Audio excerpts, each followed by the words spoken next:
Welcome class. आज हम लोगों ने जो है वो वेरिएशन इन एटमॉस्फेरिक प्रेशर जो है वो स्टडी करना है। वेरिएशन इन एटमॉस्फेरिक प्रेशर का क्या मतलब होता है कि जिसका मतलब एटमॉस्फेरिक प्रेशर में जो है वो चेंजिंग्स किस तरह आती हैं।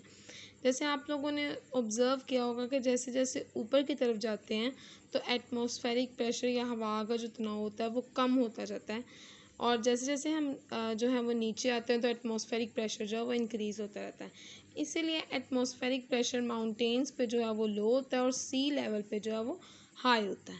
अगर अब आप देखें तो जो मतलब अगर कोई हाइट जो है वो 30 किलोमीटर है तो उसका एटमॉस्फेरिक प्रेशर मरकरी के हिसाब से जो है वो 7 mm होगा, जो कि तकरीबन इक्वल है 1000 पास्कल के।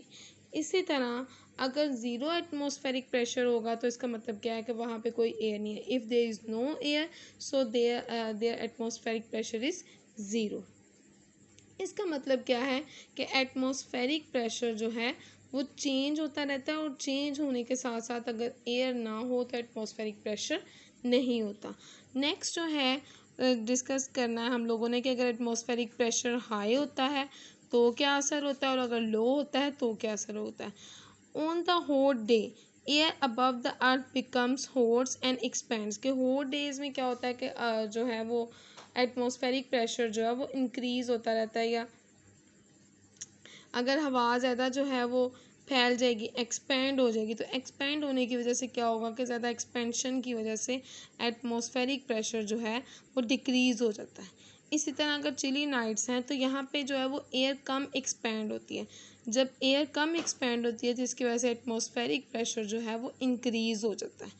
इससे आगे जो है उन्होंने नेक्स्ट जो है वो तमाम जो है वो डिस्कस करेंगे हमारे पास एटमॉस्फेरिक प्रेशर जो है वो डिक्रीज़ होने की कंडीशंस।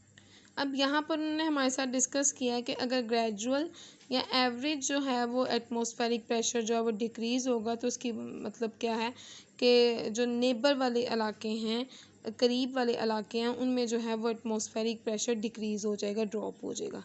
इसके अलावा अगर माइनर लेकिन रैपिडली कम एटमॉस्फेरिक डिक्रीज़ हो रहा है लेकिन फास्टली हो रहा है तो क्या होगा कि विंडी या शावरी कंडीशन होगी, और ये भी जो है वो नियर बाय रीजन्स में कि करीब करीब वाले इलाकों में जो है वो विंडी और शावरी कंडीशंस के हल्की हल्की बारिश हो सकती है शावरी तरीके से, और दूसरा जो है इसके अलावा जो है वो हवाएं वगैरह जो है वो करीब वाले इलाके में चलेंगी। अब आगे जो है वो हमारे साथ डिस्कस करें a decrease in atmospheric pressure can cause breeze and rain, कि अगर ग्रेजुअली डिक्रीज़ हो रहा है तो उसकी वजह से जो है वो ब्रीजेज़ और रेन वगैरह जो है वो हो सकती है कि हवाएं चलें या बारिश हो। इसके अलावा अगर सडन जो है वो एटमॉस्फेरिक प्रेशर जो है वो सडनली डिक्रीज़ होगा तो उसकी वजह से स्टॉर्म, रेन, टाइफून के बारिश भी आ सकती है। इसके अलावा तूफ़ान वगैरह भी जो हैं वो आने के चांसेस होते हैं। इसके अब पहले हमने डिक्रीज़ के बारे में सारा डिस्कस किया, अब हमने इंक्रीज़ के बारे में डिस्कस करना है। इंक्रीज़ के बारे में जब डिस्कस करेंगे तो यहाँ पर बताया कि अगर एटमॉस्फेरिक प्रेशर इंक्रीज़ हो रहा है तो ये इस बात की निशानी है कि वेदर जब इंटेंस हो सकता है। इंटेंस का मतलब कि या तो गर्मी में शिद्दत आ सकती है या फिर वो जो है सर्दी में शिद्दत आ सकती है, कि वेदर इंटेंस हो जाएगा। अगर ग्रेजुअल जो है वो इंक्रीज़ हो रहा है एटमॉस्फेरिक प्रेशर तो इसकी वजह से क्या होगा कि बहुत देर तक मतलब जो करीबी वाले इलाके हैं उनमें जो है वो अच्छा जो है वो हो सकता है, मौसम हो सकता है अगर ग्रेजुअली इंक्रीज़ हो रहा है। अगर रैपिड इंक्रीज़ होगा एटमॉस्फेरिक प्रेशर तो इसका मतलब क्या है कि जल्दी जो है वो एटमॉस्फेरिक प्रेशर डिक्रीज़ हो जाएगा। अगर रैपिडली इंक्रीज़ हो रहा है तो इस बात को शो करेगा कि जल्द एटमॉस्फेरिक प्रेशर डिक्रीज़ होगा, और डिक्रीज़ होने की वजह से जो है वो पुअर वेदर हो सकता है।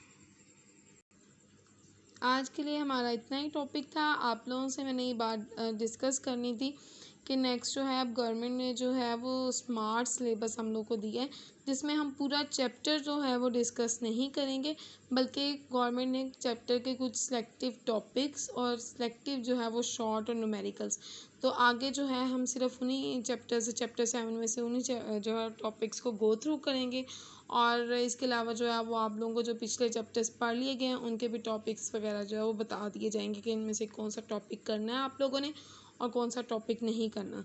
तो नेक्स्ट जो आप लोगों के साथ मैं वीडियो शेयर करूँगी वो वही वाली वीडियो शेयर करूँगी जो कि आपके स्मार्ट सिलेबस में इंक्लूड होंगी। ओके, टेक केयर, अल्लाह हाफिज़।